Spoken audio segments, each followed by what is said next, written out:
Fuck yes! In a December that's seen some of the most obnoxiously terrible content the human mind is capable of producing, I don't think I was alone in desperately seeking out something genuinely good to balance the great cosmic scales of entertainments. Well, as it happens, some helpful soul suggested that I watch Arcane, an animated fantasy series on Netflix. Then another person said the same thing. And another, and before you knew it, I was being showered with more recommendations for this one show than I've had bottles of high-grade alcohol. And that's a fucking lot. Believe that! So what the hell, I thought, might as well see what all the fuss is about. And god damn it, I'm so glad that I gave this show a try. Arcane may just be one of the most gripping, nuanced, mature, poignant and well-constructed TV shows I've watched in years. Which is pretty fucking mind-boggling, considering it's based on an online multiplayer shooter of all things. Anyway, clearly an explanation is needed here, so let's get started. I'm gonna keep this review light on spoilers as much as I can, because I genuinely don't want to ruin this show for people, so here's the high-level plot summary. The show takes place in the fictional steampunk city of Piltover, where the affluent nobility enjoy a life of luxury and opportunity in the upper levels of the city. Beneath them lies a sprawling, polluted, crime-ridden hellhole known as the Undercity, where impoverished workers toil away in brutal conditions and rival gangs and crime lords vie for power. It's a bit like fucking Greenock, only it looks nicer. Anyway, ever since a failed uprising years earlier, an uneasy truce is held between the two halves of the city, brokered by a former revolutionary turned pacifist named Vander. Unfortunately, his former brother-in-arms Silco still harbours dreams of freeing the Undercity from the control of those above, and begins using a powerful chemical known as Shimmer to build himself an army of super soldiers. Meanwhile, in the city above, a brilliant young scientist named Jace is experimenting with dangerous new technology that has the potential to harness the power of magic, with the goal of ushering in a new era of peace, prosperity, and technological advancement. But this potential isn't lost on the greedy politicians of the city council, who begin to manipulate Jace for their own ends. And in the midst of all this shit, a street gang from the Undercity, led by a tough-talking fighter named Vi and her younger sister Jinx, manage to steal some of Jace's technology, which triggers an escalating series of conflicts and battles with both Silco and the enforcers from the city above. The two sisters ultimately become separated when Jinx accidentally detonates a magic crystal, resulting in the deaths of several friends. Jump forward a few years and Silco has risen to become the dominant force in the Undercity, with Jinx now acting as his most loyal enforcer. Piltover itself has become a technologically advanced metropolis thanks to the technology developed by Jace, who's now seen as the city's golden boy. But when Vi returns after getting released from prison, can she find a way to save her sister and prevent a destructive revolution before it happens? Is there even anything left to save? I could probably spend hours gushing over every detail of Arcane's story, but trust me on this one, there's a huge amount of stuff going on in this show. Everything from grand political manoeuvring to dangerous science experiments that threaten to shift the balance of power in the world, friendships and loyalty tested to their limits, unexpected alliances and bitter betrayals, revenge and reconciliation. It's all here, and it's all played out with some of the best, most nuanced and mature character work I've seen in years. Nobody is quite what they seem. Everyone has valid reasons for doing what they're doing, whether it's a desire to win freedom for their people, an idealistic hope of making the world a better place, or the pragmatic necessity of maintaining the unequal status quo to prevent greater suffering later. There's so many different ideologies and worldviews represented here, and what's remarkable is each one of them has its merits,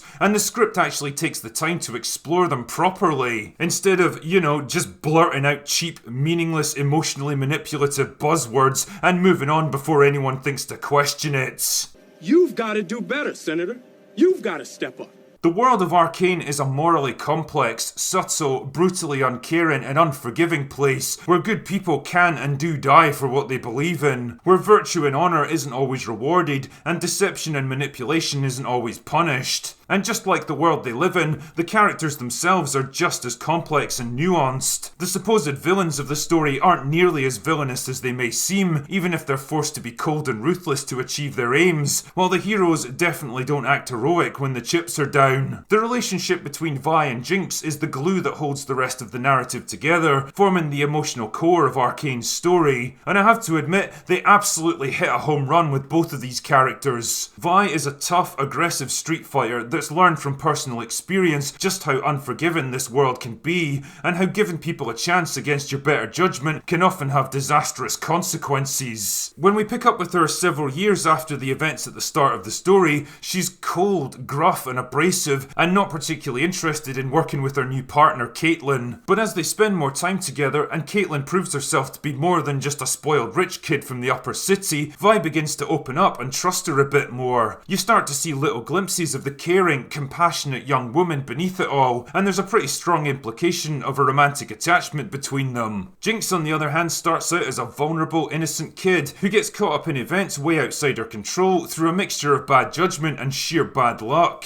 By the time we pick up with her, she's a brilliant but emotionally unstable enforcer, traumatized by past events, longing to reunite with her estranged sister, but fearing and hating her at the same time. It's a brilliant, complex piece of character work, a poignant exploration of grief, trauma, guilt and betrayal, and watching them try to reconcile with each other is absolutely gripping. Two damaged souls pushed down different paths by fate and circumstance, desperately looking for a way back. You're hoping against hope that Vi can find a way to bring her sister back from the brink, while knowing deep down that she's just too far gone. And as for the ending, well, I'll let you watch it for yourself and make up your own mind, but I can pretty much guarantee it won't leave you disappointed.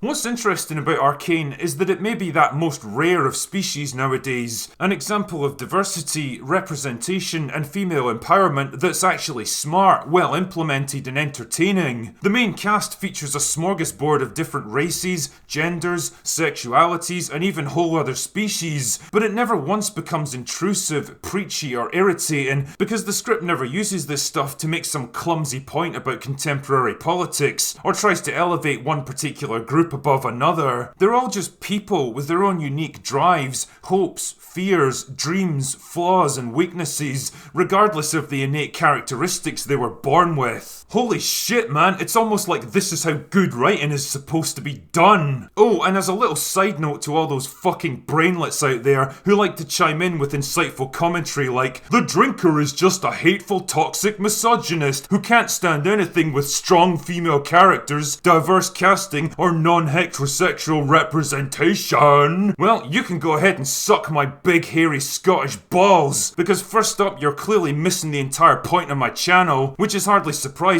considering most of you have an IQ roughly equivalent to a soft-boiled egg. And secondly, according to whatever ridiculous mental gymnastics passes for logic in your case, Arcane should be the very epitome of everything I hate most in life, and yet here I am fucking loving it. But drinker, you mellifluent maestro of media mastication, I hear you say, why would you be heaping such wild praise on something that contains the very elements you've been so critical of in other media? Well, helpful straw man that I use as a convenient prop to make my points, the difference here is that the race, gender and sexuality of the characters in Arcane aren't treated as the sole defining qualities that determine who they are and what they can be. They're nothing more than ancillary components of a much larger, more complex and well-constructed narrative, rather than being used as big obnoxious clubs to relentlessly beat you over the head with the message. Isn't it funny how all my complaints about forced diversity, clumsy social messaging and overpowered female characters go right out the fucking window when identity politics takes a back seat to just telling a good fucking story? It's almost like that's the very thing I've been advocating for since my channel took off, and now that it's actually happening, I couldn't be happier. But anyway, I digress. All of this stuff I've talked about is helped along immensely by incredible performances by a talented voice cast that give it their all, playing it dead serious serious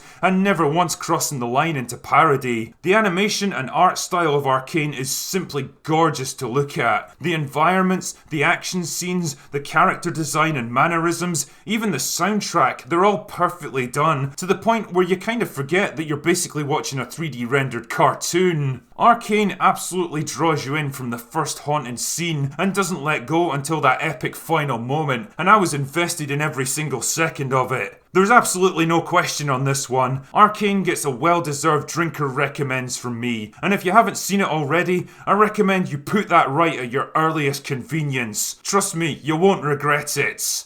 Anyway, that's all I've got for today. Go away now.